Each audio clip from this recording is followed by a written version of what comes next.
Welcome to Kenton's videos. Enjoy the video. You already have Python 3, now start. Open your editor and create find odd. Pi because you want a reusable function.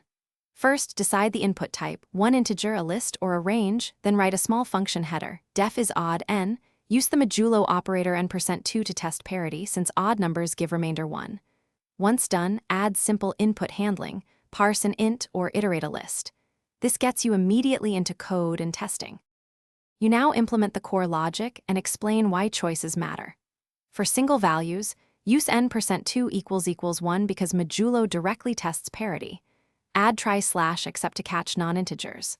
For lists, prefer a list comprehension like x for x in data if x%2 equals 1 for clarity and speed. When working with ranges, iterate and either yield in a generator or append to a list depending on memory needs. You finish by refining and testing. Add a docstring and type hints to clarify usage and include asserts or small tests. Make sure to handle negatives.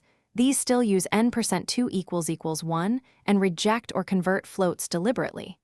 If things go wrong, add logging or print statements so you can inspect values step by step and rerun failing tests. Finally, package the function for reuse or add a command line interface with argparse so others can run your odd number finder easily.